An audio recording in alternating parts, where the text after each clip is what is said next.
A terra indígena Sambaqui é uma porção de quase 3.000 hectares, localizada no município de Pontal do Paraná. Nela vivem 31 indígenas da etnia Imbiá-Guarani, que ocupam essa região há gerações.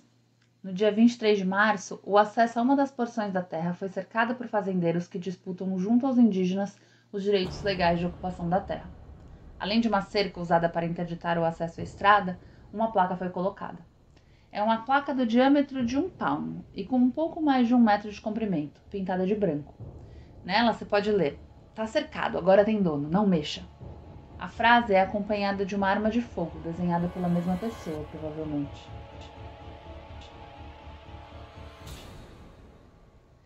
Como muitos povos indígenas, quilombolas e comunidades ribeirinhas, o reconhecimento do direito de ocupação e uso da terra é marcado por demoras e impasses jurídicos. Em 2008, os Imbiá de Sambaqui deram início ao processo de reconhecimento de solicitação dos seus direitos territoriais. Passada mais de uma década, hoje a terra encontra-se apenas identificada, o que corresponde a menos da metade do processo. Casos como esse ilustram um problema bastante recorrente no Brasil: o conflito pelo reconhecimento do direito de uso e ocupação da terra.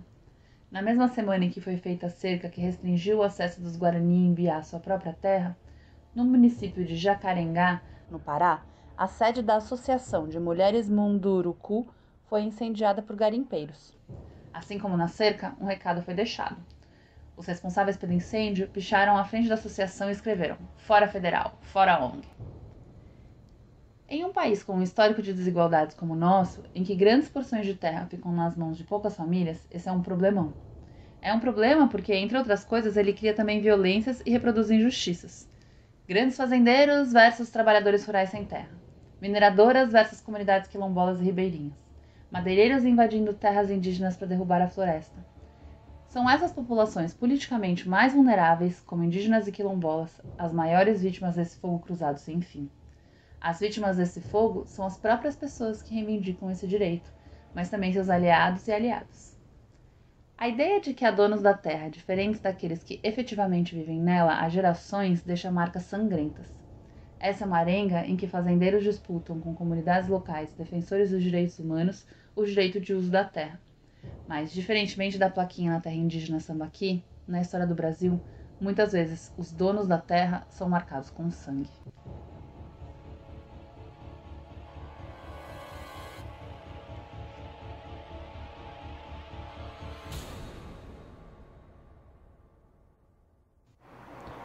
Pois é, Esté, falar de acesso à terra no Brasil nunca foi um tema muito tranquilo. A gente carrega na nossa história uma forte concentração de terras que foi fundante na colonização do país e tem efeitos até hoje. Muitas populações locais ainda têm sido pressionadas para deixarem seus territórios, apesar do direito à terra ser reconhecido como um direito humano fundamental. Exprimidos, deslocados ou alvo de violência, se multiplicam situações em que povos e comunidades indígenas, quilombolas, ribeirinhas, quebradeiras de coco, entre outras, têm lutado para barrar esses processos. São situações pesadas que precisam até de dicionário, morosidade, desmonte dos órgãos de governo. E como a gente está falando de antropotretas, laudo antropológico também entra nessa lista. Eu, Stephanie, vou ajudar aqui na tradução desses termos. Quando a parte diz morosidade, ela quer dizer que os processos de reconhecimento são lentos, que demoram que só. Já quando ela fala em desmonte dos órgãos de governo, é que as instituições que seriam responsáveis por garantir esse direito são desmontadas, ou seja, deixam de existir, ou então perdem seu poder político. E por fim, um laudo antropológico é o documento feito por um ou uma antropóloga, ou então uma equipe de antropólogos, baseado nas nossas teorias e métodos, que apresenta a relação da população que está lutando pela terra com aquele território específico. Em suma, conflito fundiário junto a povos e comunidades tradicionais é o tema que eu, Patrícia Pinheiro, vou apresentar hoje, e a gente vai tentar abordar como a antropologia entra de cabeça nessa arenga. Então, para falar disso, a gente convida os ouvintes e as ouvintes a conhecerem um pouco mais do que está rolando no Pará.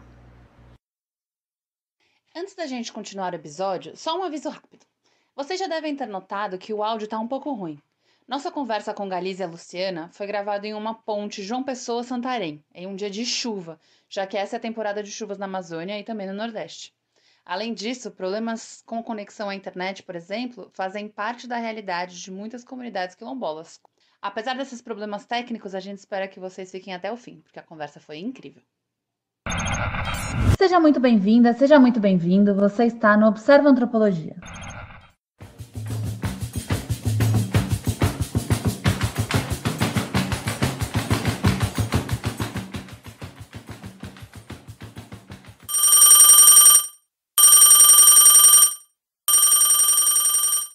Meu nome é José Carlos Galiza, sou quilombola de uma comunidade chamada Guajaramiri, fica localizada no município de Acará, aqui no estado do Pará.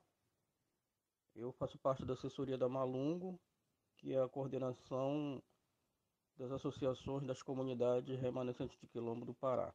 E também faço parte da coordenação executiva da CONAC, que é a Coordenação Nacional das Comunidades Negras Rurais Quilombola. Além do José Galiza, no programa de hoje a gente vai conhecer a Luciana Carvalho. Primeiro, obrigada por essa oportunidade de falar desse tema que é tão importante, né? Aqui para as comunidades quilombolas no país inteiro e bastante sensível aqui na região onde eu atuo, né? Que é a região do Baixo Amazonas, no estado do Pará. Eu tenho trabalhado nos últimos 10 anos com atividades de pesquisa e extensão que se confundem sempre, se voltam para temas relacionados a conflitos socioambientais que envolvem populações, comunidades tradicionais aqui na região amazônica, sobretudo no meu estado, né, no Pará. Então, são situações as mais diversas, desde conflitos com fazendeiros, a indústria, conflitos com unidades de conservação, conflitos com mineradoras e por aí afora. Dentre essas comunidades tradicionais, eu tenho me dedicado mais especificamente às comunidades quilombolas, e essa relação surgiu justamente a partir da elaboração de um laudo antropológico.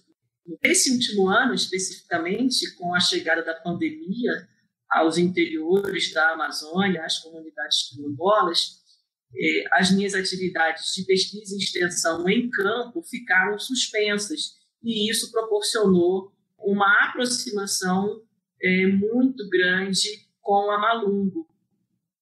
Quando a gente fala de direitos territoriais de povos e comunidades tradicionais, muitas pessoas têm dificuldade de entender o que a gente está falando e a importância também do respeito e reconhecimento a esses territórios coletivos, que já têm sofrido muitos ataques de todos os lados. Então, eu gostaria que vocês falassem um pouco sobre a importância desses territórios. A importância de manter os nossos territórios livres e garantir para essa população esses territórios é porque nós, quilombolas, ribeirinhos, indígenas e outros povos tradicionais, nós somos os guardiões da floresta. Somos nós que mantemos a floresta em pé. Somos nós que cuidamos da fauna e da flora.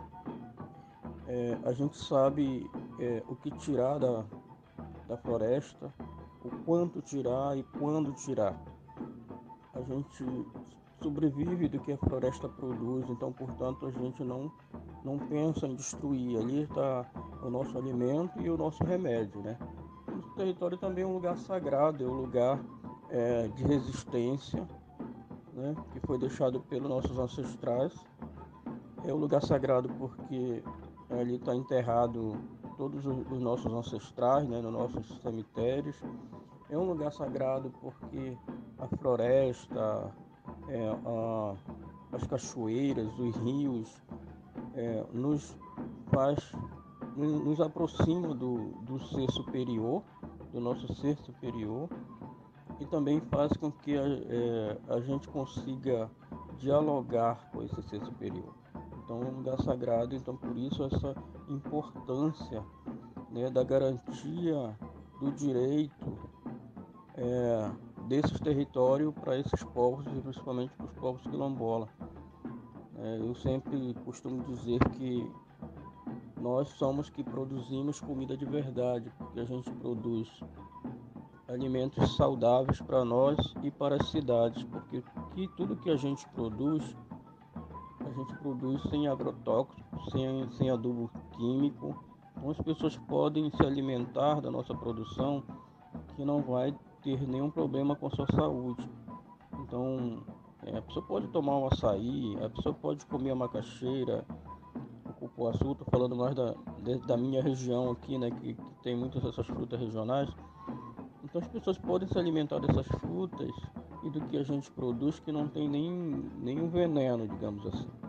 Então essa é a grande importância para nós, para além de que nós prestamos um serviço ambiental muito grande, né, para nós e para o mundo, né, no sentido de proteção dessas áreas, que ajuda com que as pessoas se mantenham respirando. Então, se tratando de uma população que foi sequestrada da África para o Brasil, tratado como se não fossem humanos, e que a libertação dita pela Princesa Isabel não garante nenhum direito à terra, nenhum direito à educação, à saúde, o acesso às políticas básicas. A gente veio conquistando esses direitos somente na Constituição de 1988, e mesmo assim essas leis não são aplicadas como deveriam. Então hoje ainda tem muito conflito na disputa desses territórios, e aí a nossa luta, a nossa principal bandeira de luta é a garantia e a proteção desses territórios. Galisa, Luciana, vocês podem falar um pouquinho mais sobre quais são as principais disputas territoriais e conflitos socioambientais que têm acontecido na região de atuação da Malungo, e também como vocês têm se articulado para garantir esses direitos quilombolas?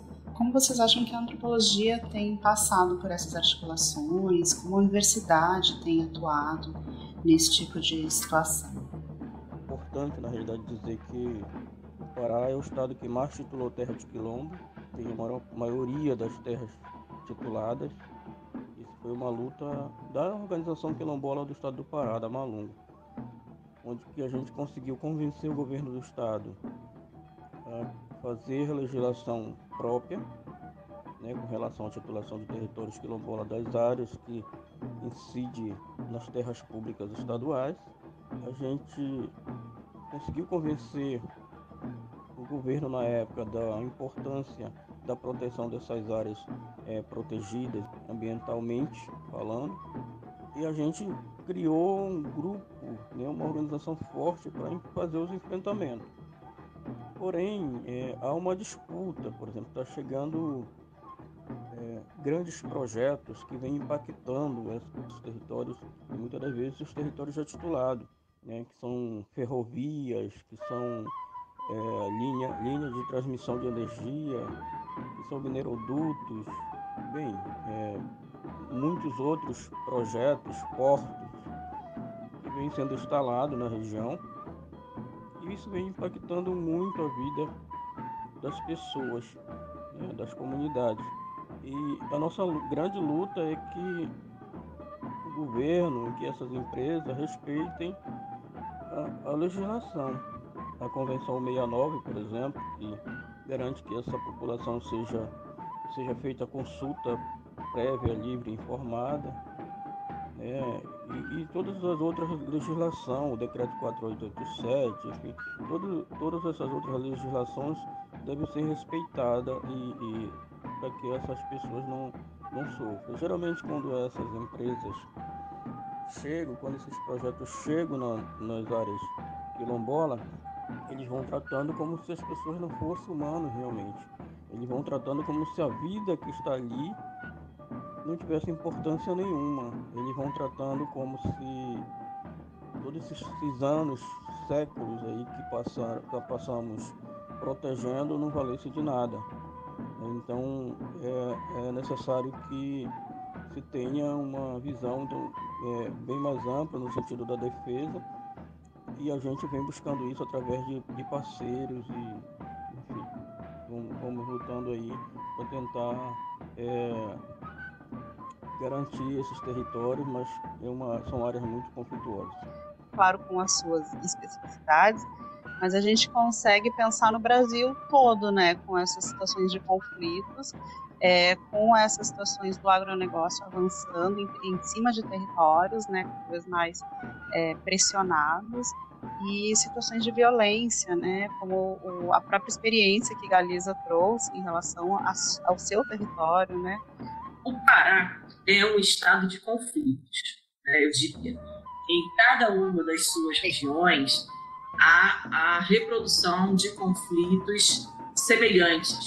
Galiza já explorou, né, problemas com mineração, com plantações de soja, de arroz, com fazendas de gado, com projetos de Estado também para implantação de ferrovias, rodovias, hidrovias, conflitos relacionados ao setor de geração de energia, como as hidrelétricas, para abastecer plantas industriais, para abastecer outras regiões do país, inclusive enquanto as comunidades dos nossos interiores permanecem sem acesso à energia elétrica, por exemplo. Há também uma série de problemas fundiários. Se você for observar os títulos de terra existentes no Pará, eles ocupariam, em tese, uma área que é muito maior do que o Estado. Ou seja, nos faz perceber que o controle da distribuição de terras ele tem sido muito falho. E isso tudo gera situações de imensa insegurança jurídica para populações que vivem, sobretudo, nos interiores, embora haja legislação que lhes assegure direitos territoriais. Eu percebo assim, os empreendimentos e o próprio Estado têm muita resistência em aceitar que povos e comunidades tradicionais têm direitos que são protegidos pela Constituição Federal de 88, por legislação específica e por acordos internacionais que são assinados pelo Brasil.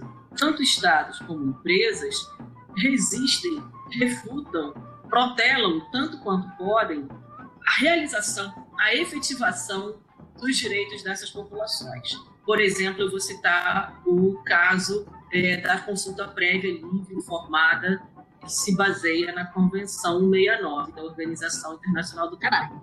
A cada novo empreendimento tem que ser acionado uma verdadeira batalha para que se garanta um direito que está constituído, um direito que está previsto no instrumento internacional do qual o Brasil é signatário.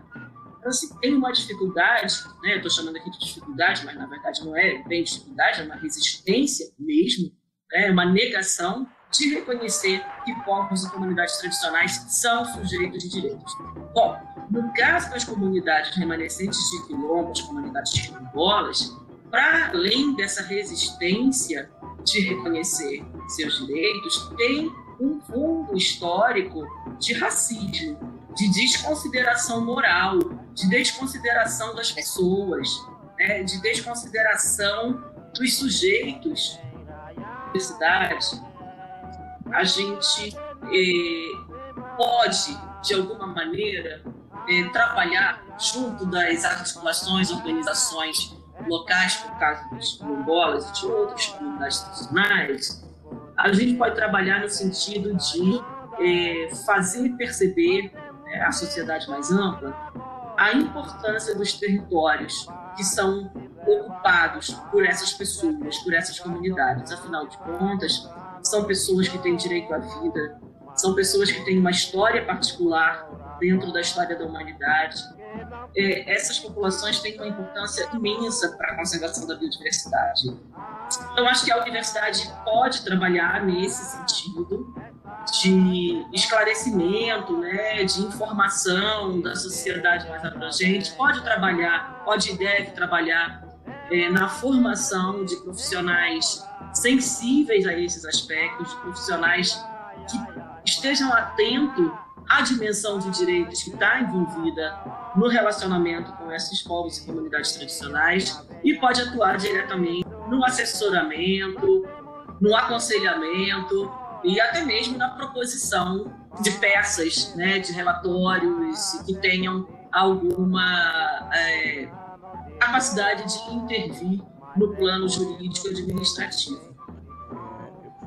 porque antes a universidade, a gente era procurado no Quilombo somente para os alunos da universidade fazerem seus estudos, né, de TCC.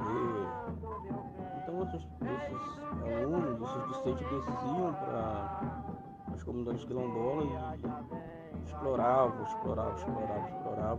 pessoas, principalmente aquelas que têm mais conhecimento do território, construiu ali as suas teses e depois iam embora, e nem sequer uma cópia desse levantamento que foi feito, desse estudo que foi feito, não era devolvido de forma organizada para a comunidade. Geralmente eu costumo dizer que isso até é histórico, né?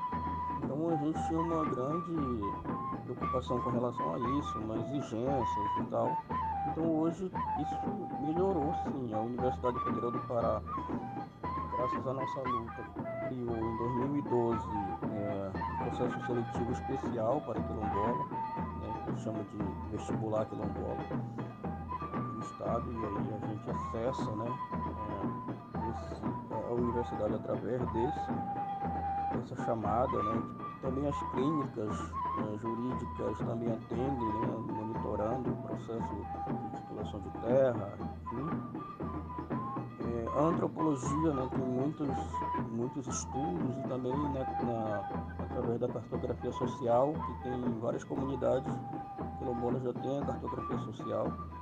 Eu mesmo, por exemplo, há uns anos atrás, quando eu lutava pela titulação do meu território, do território da minha comunidade, tivemos um grande apoio da antropologia, porque eu respondia, né, porque como eu era a liderança da comunidade, eu que fazia os enfrentamentos, aí o fazendeiro na época moveu um processo de interdito proibitório, e nesse processo eles pediram nos autos do processo que fosse feito o exame de DNA em todo mundo da comunidade.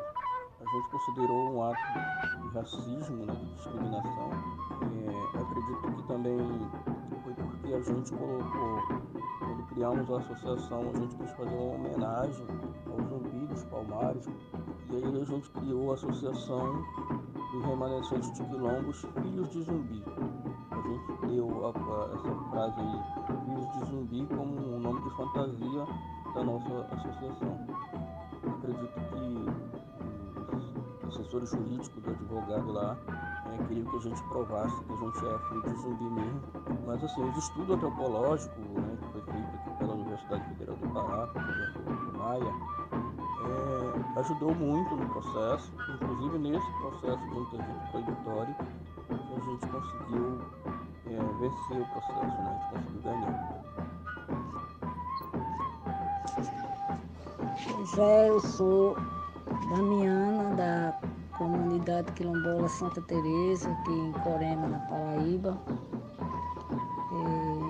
A gente aqui temos passado uma grande dificuldade na nossa comunidade, porque desde 2005 a gente vem sofrendo dentro dessa comunidade por terceiro, invadindo o nosso território.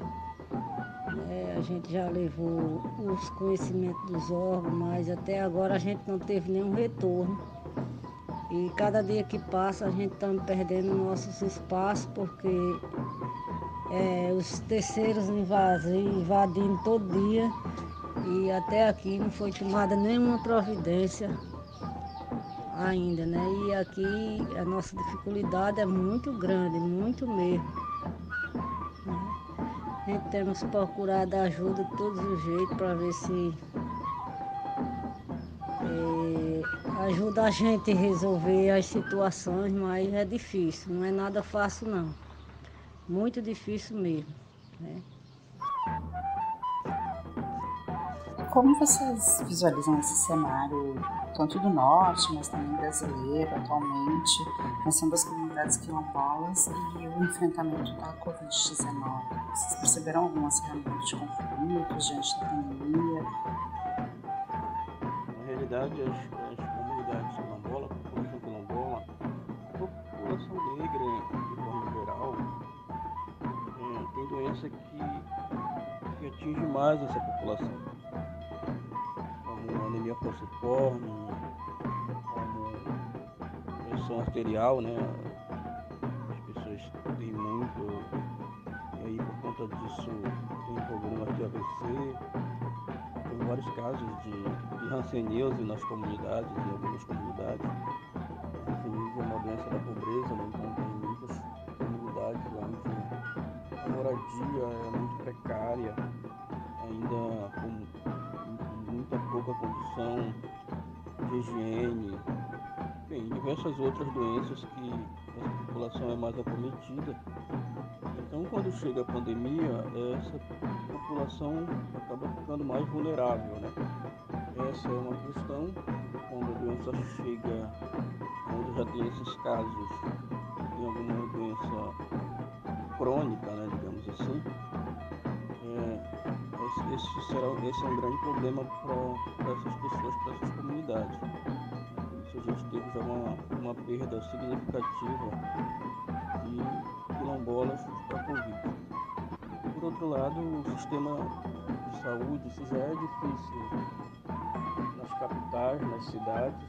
Imagina vocês em quilombo, né? As comunidades geralmente têm lugares de difícil acesso, que não tem estrutura de saúde básica que realmente funcione, ou às vezes não tem estrutura nenhuma. A maioria das comunidades, ou em muitas comunidades, não tem nenhum agente comunitário de saúde para passar as orientações. Então, para você chegar nas capitais, nas cidades, na sede do município, você leva algumas horas, 12 horas às vezes de barco, para você conseguir chegar, para tentar buscar atendimento. A questão do auxílio emergencial, em alguns lugares que R$600 era o custo muitas vezes da passagem para você chegar na cidade para poder tentar retirar o valor, né? Então realmente foi uma situação muito complexa. O movimento quilombola foi o único que conseguiu chegar, né? A Malunga, a CONAC, conseguiu chegar nas comunidades. Então, realmente, essa população, essas comunidades estão passando por um momento muito lamentável, não só por conta da pandemia, mas por conta de todas as outras consequências que ela está causando. Temos ainda uma questão logística que também impacta já no acesso ao parco sistema de saúde que se tem. A gente pensar no aspecto estrutural, assim, de infraestrutura das comunidades, é muito débil. É uma região cortada por muitos rios, o que é um trunfo para nós, mas ao mesmo tempo, do ponto de vista da logística, como a gente tem muita população rural ribeirinha, e mesmo de pequenas cidades, elas dificilmente têm acesso aos equipamentos de saúde, aos serviços de saúde.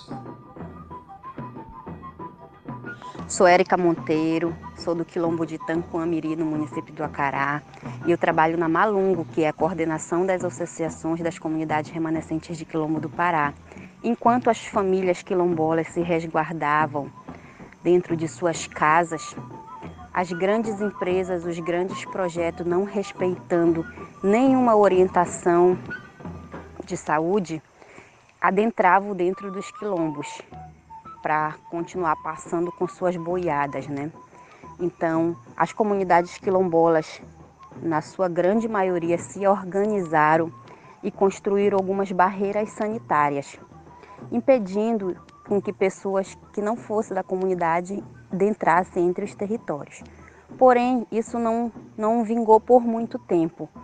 Mesmo a Malungo, os quilombos, fazendo grandes parcerias, como por exemplo com o Ministério Público Estadual, com parceiros do movimento social, para que essas barreiras fossem respeitadas, não conseguimos mantê-las por muito tempo.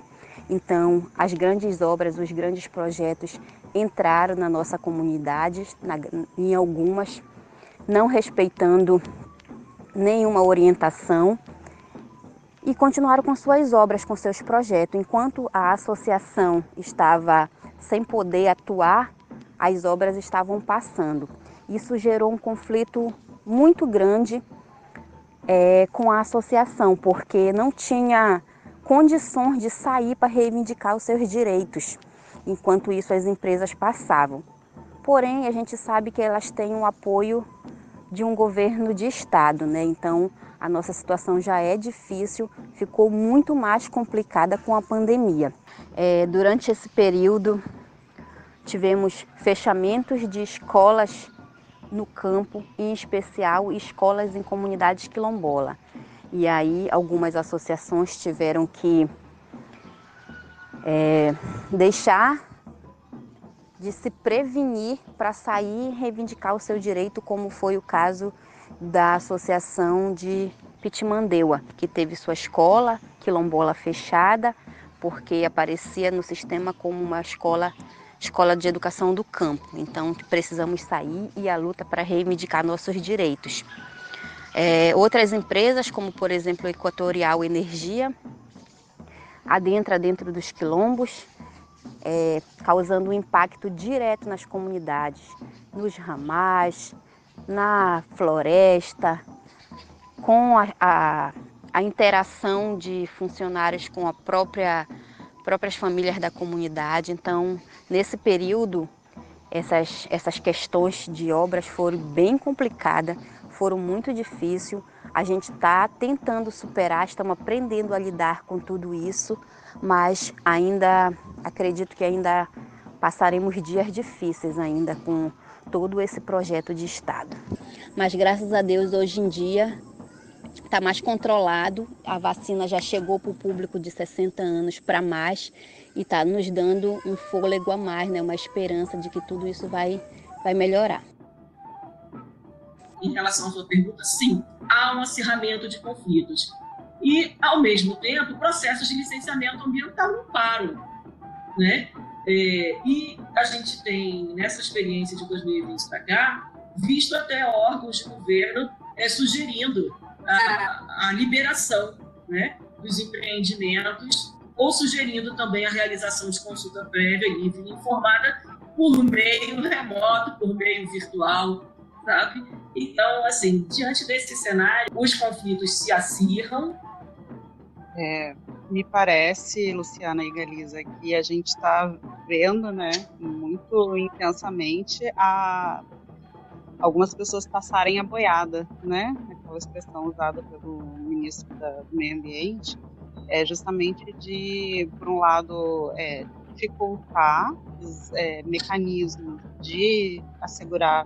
para assegurar direitos, né? Como a consulta prévia, como os trabalhos técnicos para garantir, né, que os territórios vão ser preservados. E, por outro lado, a gente tem a própria dinâmica da pandemia que dificulta a comunicação, né? Então, existe um processo de reinvenção também, e aí é super interessante pensar essas estratégias de enfrentamento local, desde o monitoramento da Malungo, com a UFOPA, até as barreiras sanitárias, passando por várias outras formas, inclusive formas comunitárias, né, nesse enfrentamento. Luciana, esses relatórios técnicos, laudos, pareceres antropológicos, enfim, essas várias formas de atuação da antropologia nos processos de regularização fundiária e também nessas situações de disputa territorial e conflito socioambiental, eles são bastante complexos, né? Eles demandam toda uma pesquisa e esse diálogo com as comunidades. Queria que tu contasse um pouco mais das tuas experiências nessa área e se tem alguma situação que te marcou na produção de laudos. Eu vou falar da comunidade quilombola do Ariramba, que fica entre Óbidos e Oriximiná. Então, na divisão geopolítica do Pará, a comunidade do Ariramba está em Óbidos. Mas, na prática, é em Oriximiná que essa comunidade se entende. Então, da Associação das Comunidades Remanescentes de Quilombo de Oriximiná, que a comunidade do Ariramba participa, com a Secretaria de Educação de Oriximiná, que as crianças estudam, né, do Ariramba. Então, toda a vida social e política, inclusive o voto, né, do Ariramba em Oriximiná. Então, assim que chamou a atenção foi isso, né, que nos fez perceber o tamanho do problema fundiário no país, Isso foi uma situação. Ainda na comunidade do Ariramba, eu tive a primeira experiência. Eu nunca tinha imaginado ter, que foi de fazer um trabalho de campo, de natureza etnográfica, embora não seja uma etnografia. O laudo ele exige a contemplação de uma série de aspectos em curtíssimo tempo, mas foi o primeiro momento em que eu fui realizar um trabalho de campo de natureza etnográfica acompanhada de escolta policial. Do ponto de vista do trabalho antropológico, foi muito desafiador, mas também foi uma oportunidade de complexificar o que é esse nosso trabalho, né, na antropologia, porque eu fazia as entrevistas sempre acompanhada pelos policiais federais e da Força Nacional. Era uma situação curiosa, porque normalmente na antropologia a gente pensa a situação de entrevista como uma relação ali de cumplicidade, né, de estabelecimento de uma relação, de uma conversa amistosa, e era muito difícil, de alguma forma, estabelecer essa relação na presença da escolta. 6 homens armados, né, andando junto comigo pela comunidade. Então as crianças tinham curiosidade, queriam posar para foto, alguns adultos se sentiam intimidados, já outros se sentiam protegidos. Foi uma situação interessante do ponto de vista antropológico também, porque quando uns se sentiam intimidados, outros se sentiam protegidos. E eu acho que é muito desafiador, inclusive para os pesquisadores, né, Luciana, de se pensar em situações que fogem muito do que a gente aprende na universidade, né? Então, se deparar com essas realidades tão diversas, tão carregadas de situações peculiares e às vezes, inclusive, conflituosas, é um desafio que a gente vai aprendendo na prática e a gente nunca está totalmente preparado para isso. Eu nunca tinha sido confundida com uma juíza em trabalho de campo, nas minhas experiências antropológicas, né? Então foi a primeira vez que eu fui confundida com uma juíza, né? E a coisa mais interessante é que, feito esse trabalho, eu continuei a relação com a comunidade, então viajando frequentemente para o município e às vezes para a própria comunidade, então tendo que andar sozinha, né? Então isso também dava uma sensação de e se pessoas que se sentiram intimidadas naquele momento, agora que eu estou sozinha, quiserem reagir? Então, coloca para a gente também, na antropologia, um pouco da dimensão da própria segurança, sabe?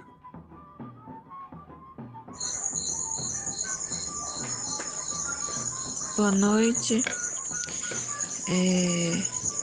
Eu sou a Ziterena, sou índia terena, moradora da aldeia Moreira, que fica no município de Miranda, em Mato Grosso do Sul. Gostaria aqui de fazer um breve relato, né, sobre tudo que passamos há alguns anos atrás, né, sobre os atentados em que o pai das minhas filhas sofreu risco de morte, né, por conflitos fundiários. E onde o primeiro atentado foi no ano de 2013, em dezembro,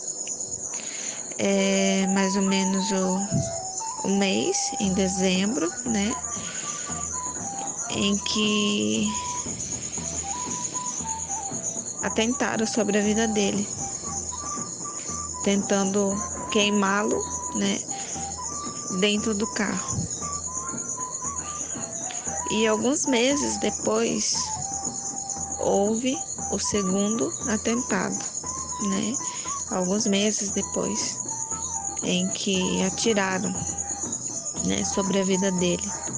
Atiraram sobre a vida dele e foi um momento muito, muito triste, muito desesperador para mim, para as minhas filhas, deparar com situações de ameaça e até mesmo de chegar ao ponto de tentar tirar a vida do pai das minhas filhas na época.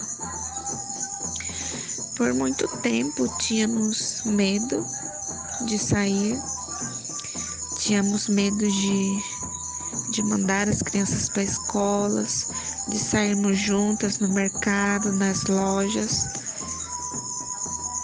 E os atentados chegou aos extremos em que tivemos que deixar a nossa aldeia por um bom tempo, por meses e anos estivemos na proteção da equipe federal de Brasília. E esse atentado, esse conflito, né, tem um único motivo que levou tudo isso, é de que retomamos, que de fato reconhecemos como terra tradicional do povo terena, na terra indígena Pila de Reboá. A nossa reivindicação naquela época, até hoje, é por 10.400 hectares de terra. E hoje estamos nessa terra em que nós chamamos de retomada, com a posse de permanência de simplesmente 15 hectares de terra na nossa retomada. Que hoje são várias famílias que residem no local, várias famílias também que têm seu plantio para subsistência, né? E então esses atentados foi um choque para mim na época. Sofremos por muito tempo com trauma psicológico, vivíamos com medo, né? Às vezes não dormíamos várias noites, né? Não conseguíamos dormir, pensando em que em algum momento alguém ia adentrar a casa, ceifar nossas vidas, né? E depois de tudo ocorrido, depois de anos, né? Cheguei a pensar, e se não fosse na época essa proteção da equipe federal de Brasília, juntamente com composta por várias pessoas, né? Na época de nos tirar do estado, talvez hoje as minhas filhas estariam sem pai, né? E hoje olhamos para trás e vemos o quão forte fomos e que o quão resistente nós mulheres, juntamente com os guerreiros, né? Somos de fato um povo terena de resistência. E ainda hoje para mim é difícil, né? Para as minhas filhas lembrar de tudo isso que passamos. E isso nos faz agradecer a Deus, agradecer aos encantados pelos livramentos em nossas vidas, né? E foi um momento muito tenso, um momento que trouxe muita tristeza para mim, para as minhas filhas, né? Na época, para o pai das minhas filhas. E sofremos muito, principalmente com trauma depois desses atentados. Cadê você, Inca? Onde que você tá? Nós somos quilombolas, cansados de esperar. Cadê você, Inca? Você foi, mas voltou. Nós quer levar a resposta com barulho do tambor. Esse programa contou com a participação do José Carlos Galiza, da Luciana Gonçalves Carvalho e teve depoimentos da Damiana Tomás, da Érica Monteiro e da Zilene Terena. A locução inicial e os comentários explicativos foram da Stephanie Sacco e a apresentação foi minha, Patrícia Pinheiro, que também assinei pelo roteiro. A gente usou áudios da banda de Pífanos, do mestre Firmino Santino, do Quilombo Caiana dos Crioulos, e da Quilombola Paula, do Quilombo Brejo dos Crioulos. A montagem e edição de som foi do Thiago Oliveira e a gente teve apoio técnico da Natilmo, do Glauco Machado e também do Leonardo Pinheiro. As fontes e sugestões você vai encontrar na descrição do episódio. O Observa Antropologia é uma produção do Observatório Antropológico e faz parte também da Rádio Quere Quere de podcast.